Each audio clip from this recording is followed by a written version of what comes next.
I'm sorry, guys. We were talking for a good hot minute. We had this one-on-one edition because we just had a lot to catch up on. I hosted the most.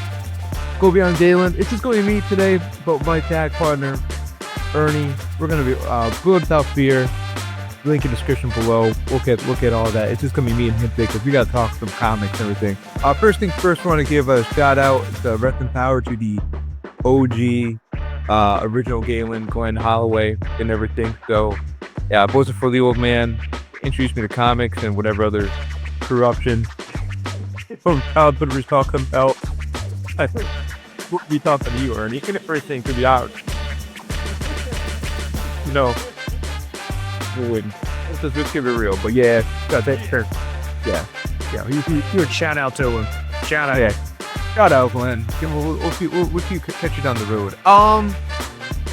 Man, we got a lot to talk about. We got Marvel. We got to talk about Marvel 2026, DC 2026. We got to talk about you and your project. Man. But first things first, as we were talking off there, Xmen. I'm mad. If you guys been keeping up with Ernie's videos on his coverage of Age of Revelation, please do so. I got a couple of them. I got to finish. I'm reading them for myself. I love Krakoa. For the most part, this feels like, oh, you liked it? Let's try this again. Let's sort of, let's go to the freezer. Back, Yeah. Get that freezer burn meat that's in the back. But you gotta cook it. Because it's full. Because you don't want to let it go back. Let's cook this today. Because we don't get paid till payday's not till Friday.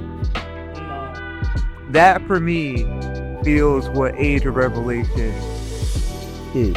Just a lot of let's try a little bit of Krakoa. Let's try Krakoa again. Let me introduce all these new characters. I hope there's a couple like that you care about, and that it's been out of this. Where am I at? Well, no, I mean, because even the end game is the same. Even the end game is the same. The fact that Revelation wants to basically turn the entire world into himself, that's the same plot. Like, that's literally the same plot of the fall of X. The fall of the House of X, Rise of the Powers of 10. Enigma wanting to basically turn the entire world into a singular entity to to make, basically to absorb everything and turn like assimilate all the world, all the universe basically, and basically become a living singularity. It's literally the same thing that Revelation tried to do, only instead of becoming a living singularity, he's trying to become a living planet. He's trying to absorb as many people as possible so that he could become Ego the living planet. Like, basically, but instead of being Ego, he's Revelation. But it's the same plot. The only difference is that Revelation actually wins. Enigma doesn't pull it off, but Revelation does. That's the only, outside of, singularity versus planet, that's the only difference. Yeah. And maybe you could say the reasoning behind why he's doing it, because he wants everybody to get along, but the only way to make everybody get along is if they're all the same. Well, for Enigma, he just wanted to do all of it so he could escape. He could escape the destruction at the hands of more dangerous entities. But yeah, but at the end of the day, fundamentally, it's the exact same plot point.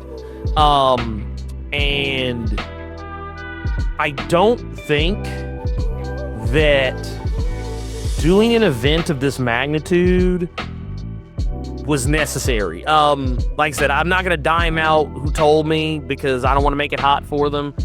Yep. But I was told that my assessment that Age of Revelation was just an event with a bunch of random occurrences and no actual core narrative was true. That it felt rudderless, that this was just, these are all random things that are happening in the Age of Revelation. These are just random things, random occurrences. None of this has anything one to do with, I mean, they do kind of have one thing to do with the other, but I mean, there's like none of this is happening like, okay, case in point. We have One World Under Doom. Well, okay, One World Under Doom has like tie-ins like Red Hulk and what was it? The technically New Avengers was kind of in on that as well. There's a bunch of other books, but like there was a core One World Under Doom book where all the real story was taking place. Age of Revelation didn't have that. It's like, no, we got 16 different books, and none of these books are Age of Revelation number 1, 2, 3, 4, 5, whatever. It's like, we have Amazing X-Men, we got Unbreakable X-Men, we got Expatriate X-Men, we got the Omega Kids, we got the Iron Frost, Cloak or Dagger, we just go. I'm not naming all 16 of the damn books, but there was no core book, therefore there was no core story. Yes, 100%. And it's hard to care about an event when you don't really know what the hell is going on. Yeah, I had a fart. Like, you had me the first couple issues. I'm like, okay. Yeah, no, it had me too. I was in. Yeah, I was with it. Okay, I understood. All right, Cyclops' body go. It almost like almost a Total Recall sort of feel. All right, Total Recall. As far as he goes into the different body, he's in the past, so forth, or future. All right, whatever. I'm there. And then I don't know what it was. I can't name one particular moment where I got lost, and I'm not sure if there's just too many character introductions. Okay, they killed Magneto, issue 1, issue 2, whichever it was. All right, go. Okay, there it goes, Wolverine. I guess so. It's always gotta be. And yeah, I thought, is it because of the New Mutants that I was getting a little bit more familiar with in the, I guess. Oh, like an Uncanny? Yeah, like an Uncanny. The Outliers. Yeah, maybe then okay, but still, there's a point like I have no idea what's going on. I had no idea why I should care. I'm gonna tell you something's gonna mess your head up. Oh boy. So, you want to know what was kind of the biggest FU about this whole event? Yeah. I don't know what you're gonna say. So, there's a point where Cyclops, he's talking to WizKid, and he's like, hey, so what's up with Magneto? Like, saw when I first got here that he's using his powers and everything's fine, but back in my timeline, he had RLDS, so his powers weren't working. And he was like, hey, he said, so how did y'all cure it? Like clearly he don't have it anymore. How'd he cure it? And WizKid's like, RLDS? He's like, what you talking about? What you talking about, Willis? Or this guy? What you talking about, Summers?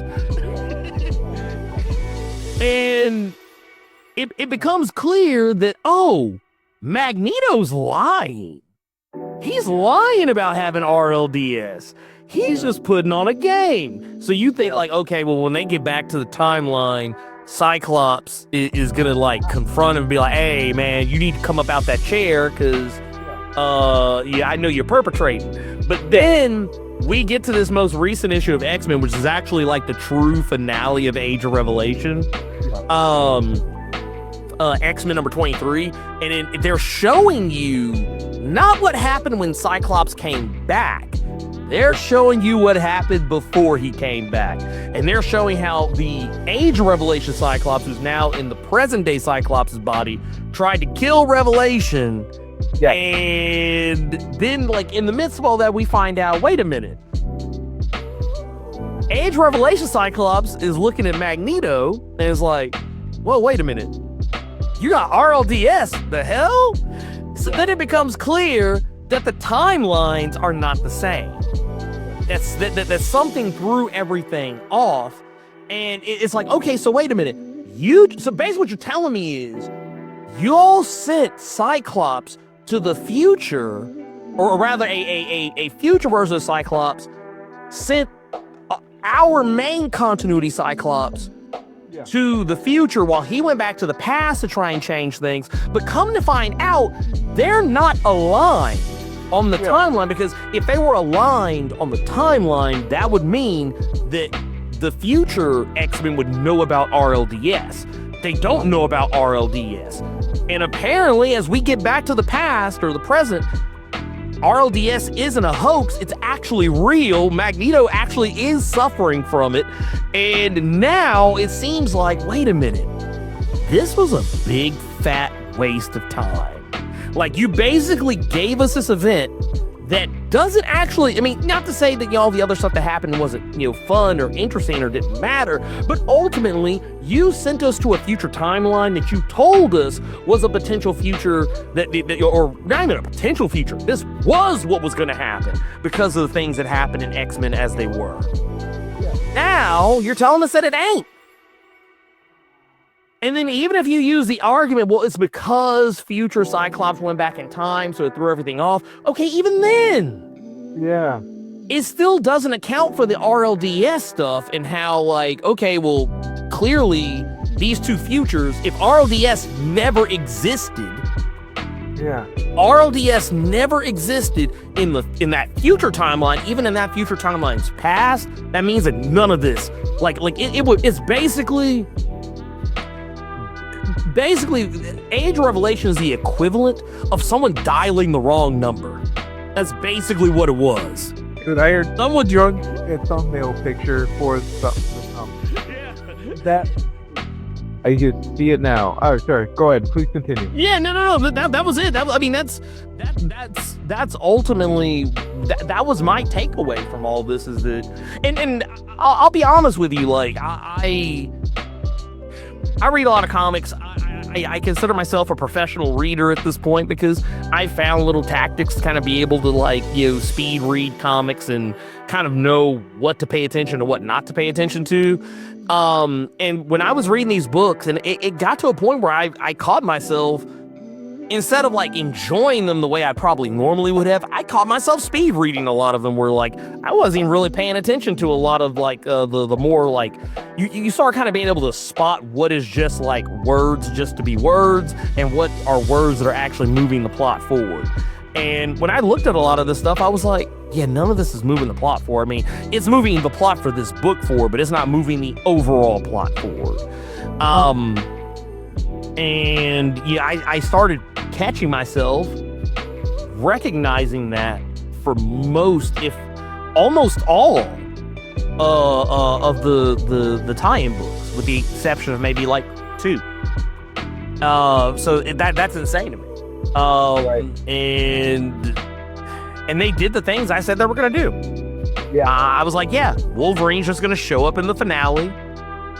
Yeah, he did. No explanation for why he's suddenly back to normal.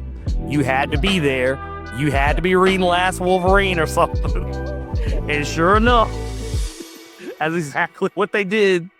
They're like, yeah, he's here, man. Don't worry about it. Don't worry about it. Pocket sand, man. Don't worry about it. Don't worry about it, man. He's got it. He's died and said, hey, good to see you again. He's right over there. Let's go. Let's do it. Right now. Oh, and Cyclops yeah, let's go. Come on, Kid Omega. Come on, dude. Let's go run this. And then we run and everything, the grenades, and then they all died or whichever it was at the end. And then you wake up. When I look at, maybe I shouldn't compare it, but when I look at Age of Apocalypse, there's so much thought. There's a lot going on, but and especially for a book in the 90s where and there was a much different time, but there's so much care. So by the time Magneto fought Apocalypse at the end, even though I was young, I didn't read it until later. I was sort of ready for it, and again, the art of just the art taking your time, of course, but this was super frustrating because I was into what's his face, Doug, as Revelation. I was there for it. And kind of made sense. But okay, when they did that whole tournament, who could be the new Apocalypse? I think he was my dark horse. Air of Apocalypse. Right after, I think it was him and Forge who I picked. But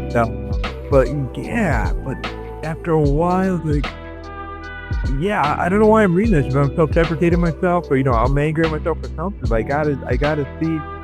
I'm too far into the movie for me to hit stop. Right. At this point, you may as well go ahead and finish it. And I'm a sucker for bad anything. So I guess I might as well add literature to it. So I mean, I'm excited for. Strangely, maybe I shouldn't be. I'm strangely excited for Shadows of Tomorrow. I mean, because I would just want a main Xmen book again, issue to issue.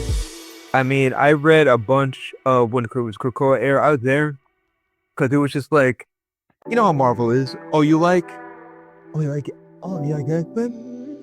Oh, let me get that order of X-Force and Uncanny and Dark Angels and almost like a group.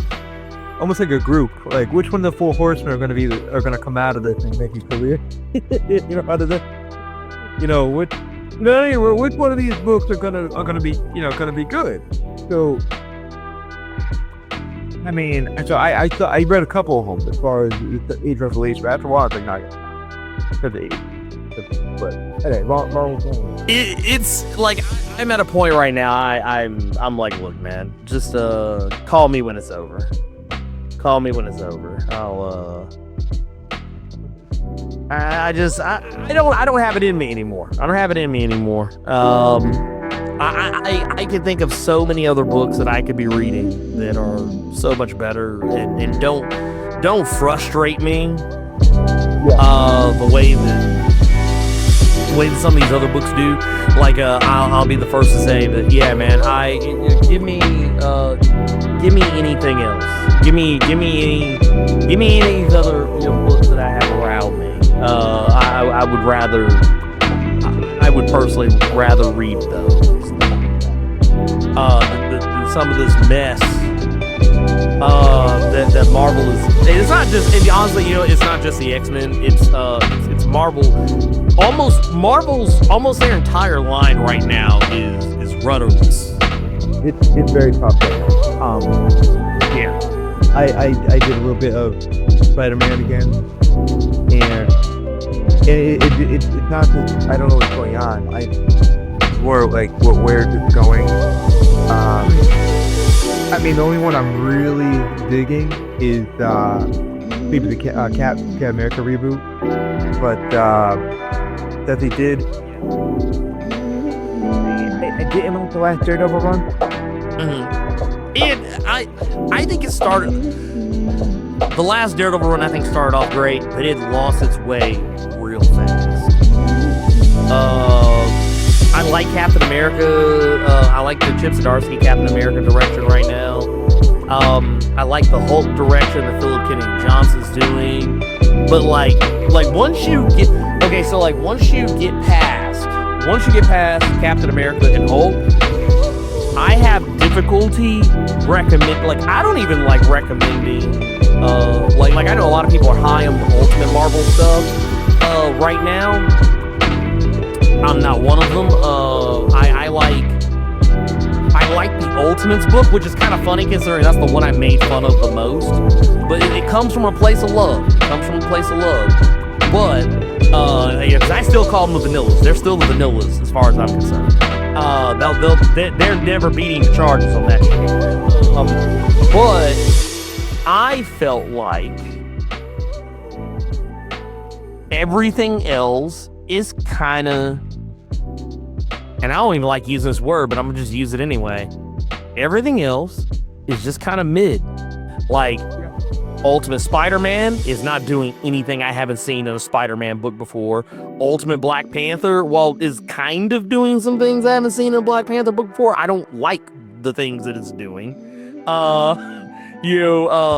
Ultimate X-Men is great, but it's largely so far removed from everything else that's going on in the Ultimate Universe that, like, while I enjoy it, I can't recommend it to anybody because it's like, look, if you're reading this book, you're reading it because you like Peach Momoko. That's the only reason why you're reading it. That's the only reason I think anyone is. Yeah, I'm not saying it's a negative, but I think that's the only reason anyone's read that book, and I can cop to that because it's the only reason I'm reading it.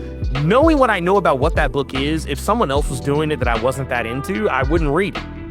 But it's Peach, so I like Peach, so I'm gonna read it. But you take Peach out of it, and that book don't matter to me.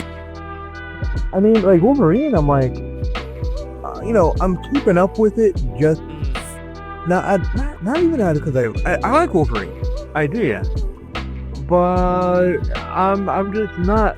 I don't know, man. Like it's just fan service. It's just like not even fan service, really. It's just gory. That's what that book has going for it. It's just a gory book. I mean, other than that, like I don't really, I'm not. In transparently, I'm not. Wolverine has never been my favorite character. Period. I've always respected him. Yeah, like he looks cool. And then when we grew up in the 90s, he was probably super awesome as little kids and, yada, yada, yada. But outside of that, my guy was always Beast and Juggernaut and, Colossus and, so forth. But I'm not, I'm not a diehard Wolverine fan, so I'm not really keeping up with it. And I agree with you 100%. When I look at Ultimate, as far as the Ultimate Universe, and I compare that trash, and we should have, to what they're doing for DC Absolute, and there's clear direction as far as most of the Absolute book, save for Martian Manhunter, because I'm just not really reading it. Yeah, it's like people love it, and I love the people who love it, but I don't love that book the way everybody else does. That book is just okay to me. Yeah. I mean, other channels are like, Rob did one today. I didn't watch it yet, but I know he was out. Blah blah blah. It's amazing. Yeah. And that's why he never comes to my channel. I mean, keep it a buck though. I think Rob is aware. I think he's aware that that's his thing, and you know what? I don't hate him for it either. Like I love when people love stuff. I love when people love stuff. But here's the thing: just 'cause somebody else loves it, don't mean I got to. I think Martian Manhunter is Dennis Camp's 10th best comic. I think he writes an infinitely better comic, and it's called The Ultimate. Yeah, and that's not shade. That's not shade. It's just these are facts. These are facts. He's made 10 more comics more than I did. And he is, and you know what? And that's at least 9 more, 9.5 more than I've made. Right, but dang it, I'm on your coattail and everything. I'm coming for you. Yeah. But you give me a chance, I'm gonna catch up. Guys, I want to be kind. I want to go over time and everything. Yeah. I don't know, but I mean, because Absolute, they're just even the last Absolute Superman issue. I liked it a lot. I liked it a lot. Absolutely. Okay, so here's the thing. This is why DC is kind of eating right now, and why people are kind of, because here's the thing. Okay, yes, Absolute DC is largely carrying the DC Comics banner, like, and rightfully so, because you got a lot of books. So you got Absolute Superman, Absolute Batman, you got Absolute Wonder Woman. Arguably 3 of the best books out on shelves right now, regardless of publisher. You've got Absolute Green Lantern. I really liked Absolute Flash when it first started, but I'm not gonna lie, I've fallen all the way the fuck off that book. And I don't like Absolute Martian Manhunter. But all of that aside, you put all that aside, DC still has heat in their other categories. Like you've got Yeah, well, technically, this is a little bit far removed, but you've got people kind of coming back to this book. You've got people who are just now discovering Supergirl, Woman of Tomorrow, which is more of like a DC Black Label title. You've got people who were really high on the Mr. Terrific Year One book. You've got people who are really high on the Nightwing book that's still, I think, was it Nightwing's at like issue like 130 something, 140 something now? You've got, Catwoman, which I think is like either about to be at the hundreds or close to it. Poison Ivy, which just hit issue 40, a book that was only supposed to run 12 issues, and now is at issue 40. Y'all cannot lie to me and tell me somebody ain't buying this book, because nobody lets a book run that long if ain't nobody buying it. You've got Matt Fraction's Batman is really starting to cook. You've got Tom King's Wonder Woman is still hidden. I think it's kind of fallen off. I don't think it's as good as it started, but I mean, it's still good. It's still good. It ain't. But see, before I can make an argument, used to be I can make an argument. I can be like, man, Absolute Wonder Woman, I think it might be slick better than Tom King stuff. But now it's not even slick. It's like, man, Tom King Wonder Woman good, man. Absolute Wonder Woman is better. Like that's where I'm at now with it. And that's what I'm saying, like, that's how you know DC is doing really well, when they have multiple books across multiple lines that are all selling well. Yeah. And Marvel does not have that. No, I'm not sure. I mean, the last Marvel book I feel like I really got into, and again, we just talked about it, like you just said, and I told my son this too. Hey, listen, if you like it, perfect, as long as you are. So the last one I really got into, even though it took forever to come out, was Avengers vs. Aliens. Even though it shouldn't have gone that way, because Thor should just one-shot everybody and everything, right? Yeah, look, I call bullshit of that whole. I call bullshit of that whole of it. That whole. Carol Danvers has been fighting the Brood for how long? Who? Yeah, and she just nosedived and. She was like, what powers? What raw cosmic power they have to basically flash fry all of these Xenomorphs? Yeah, I can't do that. I can't do that. Like, get out of here, man. Get out. Thor, what are you doing? Huh? Yeah. And the funny thing is, I was waiting for, you know what Hickman likes to do? Hickman likes to set the tape. All right, Hickman invites everybody to the party.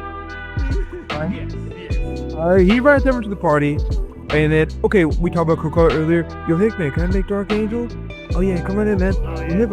Can I do X Factor? Yeah, come on in. That way, overclouded. Yeah, bring your drink. What are you bringing?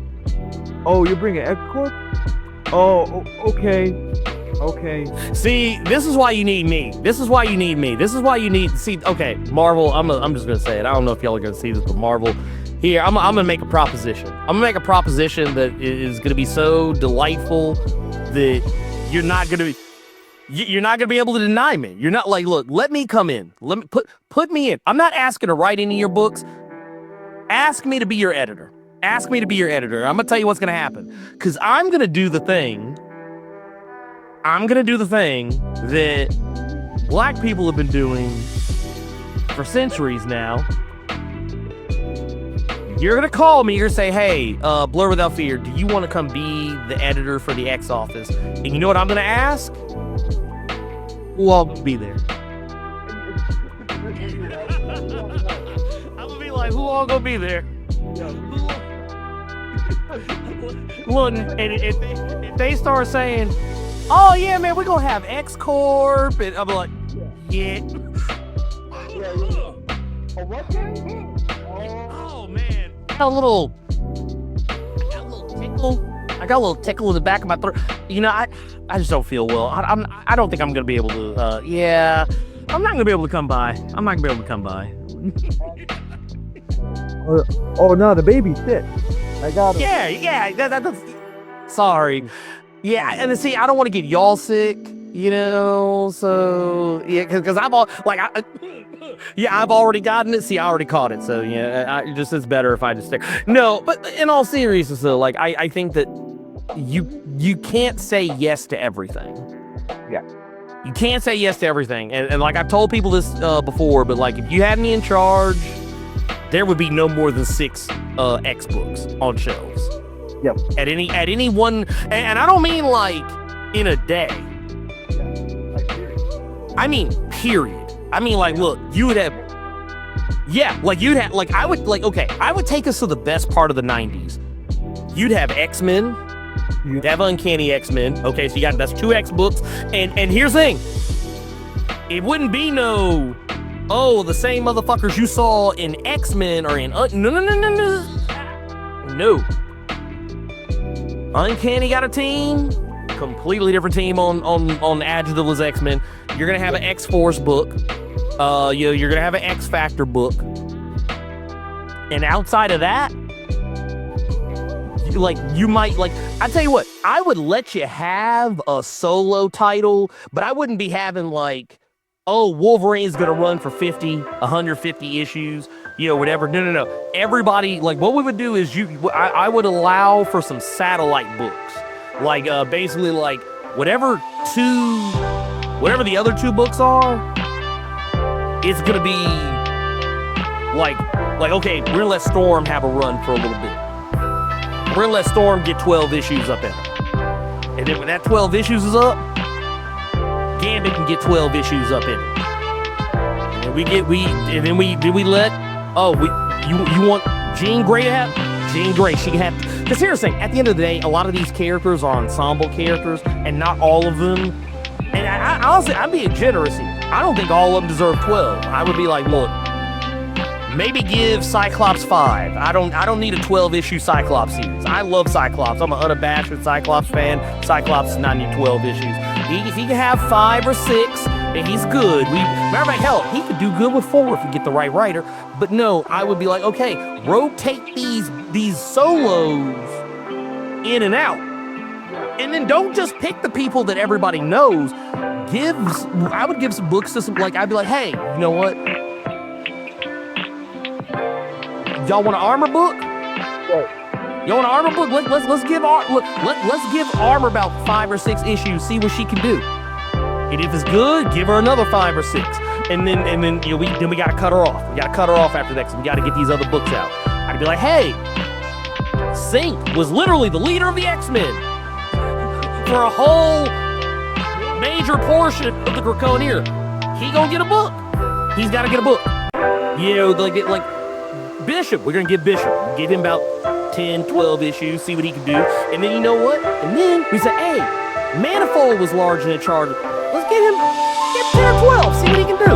Let's see what he can do. And then we could take, if you want to get some of these other characters, you want to give Kid Omega a book, that's cool. You give him, we give him about 10 or 12, and that's how I would do it. And I think that way would work so much better, because even the people who would be like, man, this is too many X-Men, at least then they would know beyond all reasonable doubt that there's only 4 main books. Any given week you walk to the shop, you're gonna see X-Men, or you're gonna see Uncanny X-Men, or you're gonna see X-Force, or you're gonna see X-Factor or something like that, and you know that you don't have to worry about, man, they added Excalibur. Now I gotta buy Excalibur to know what's going on. There's they brought the X-Terminators back. Now I gotta read X-Terminators to know what's going on. It's like, no. It's like, look, these 4 books, this is it. And anything else that comes out it's like, look, 2 slots. 2 slots. And it's not gonna be one of those where oh man, you have to read all 4. I'll be like, look, you only really need to read X-Men, Uncanny. X-Force is gonna be doing their own thing. X-Factor is gonna be doing their own thing. They'll cross over from time to time, but it's not gonna be one of those. Well, now I don't know what